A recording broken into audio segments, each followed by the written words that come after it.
Yeah, meditation doesn't, I mean, what I teach is lying down. It's, yoga nidra. And that's what I do. See, as Mm-hmm. you, yeah, I Yep. love Nidra. Yeah, but you can be like, I did a workshop a couple of weeks ago called Breath Walk in a Labyrinth, and it was a meditative walking through a labyrinth, that this church that I had been teaching yoga at, they have an indoor canvas one. It's beautiful.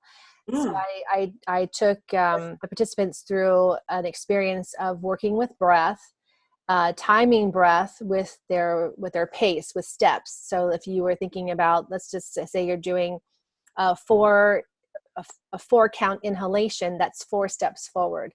A 4 count exhalation, that's 4 steps forward. So you're breathing rhythmically with your pace, and you're not running through the labyrinth. So every time you find yourself speeding up, come back to counting, and that will slow you down.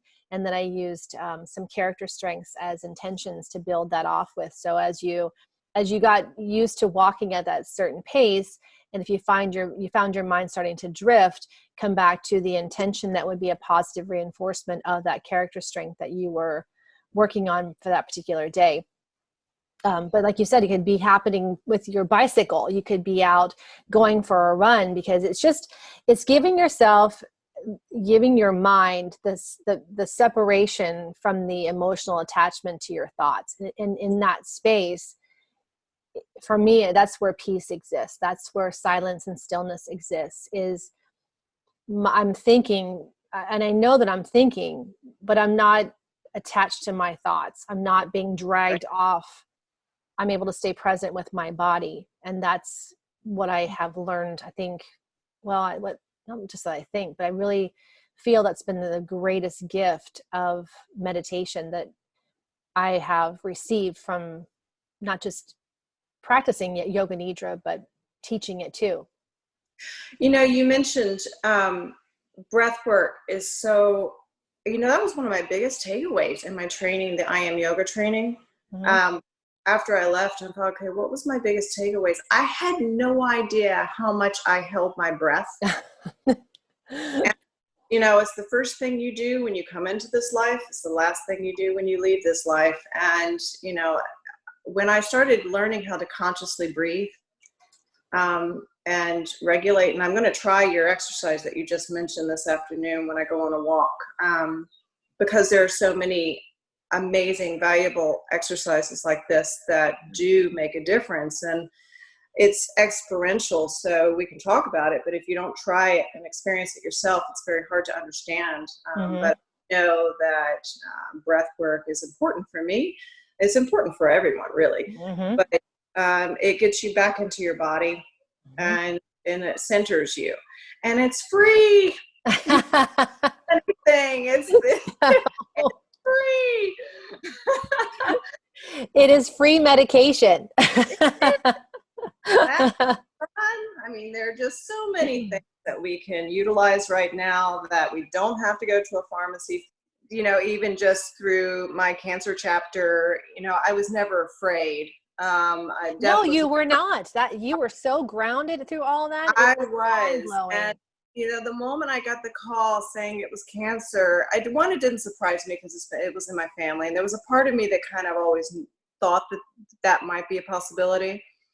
But immediately, the moment I got off the phone, I gave myself a few minutes, and then I cried, and then I told my husband, I said, it's not that I'm afraid of death.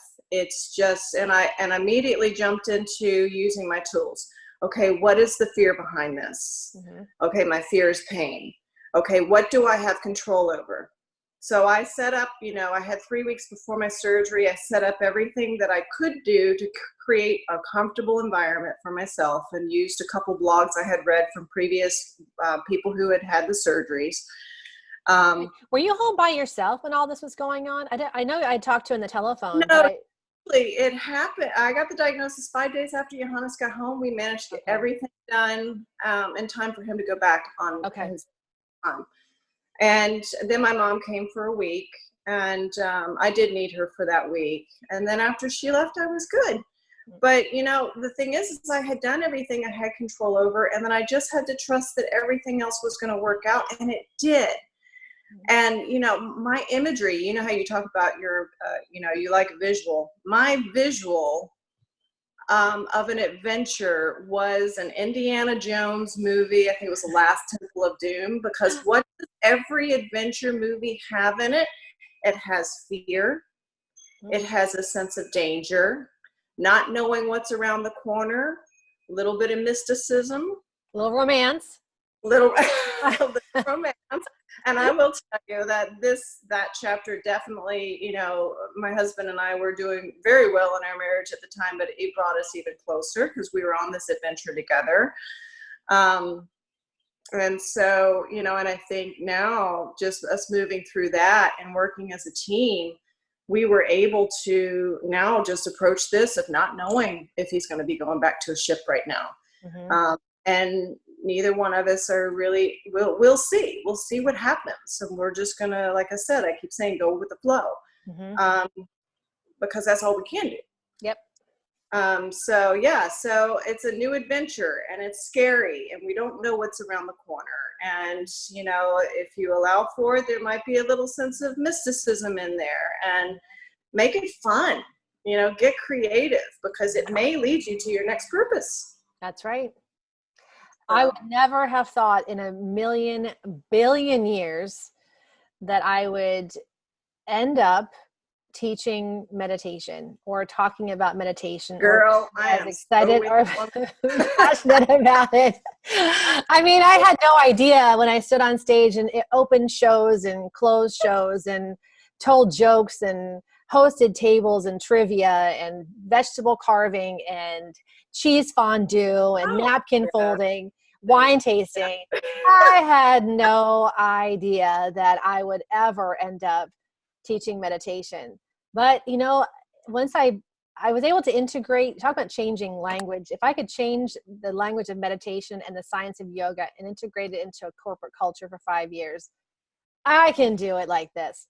That was my Well, I say the same thing. Had you told me that I would be starting a Reiki business, you know, and talking about signs of little or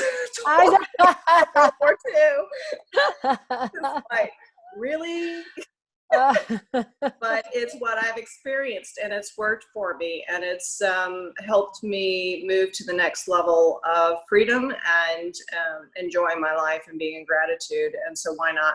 And if it doesn't work for other people, then that's fine. You know, it's, well, as you said, people. No one's trying to push anything. No. Yeah. They will find you. The call will go out, and they will find you. Absolutely.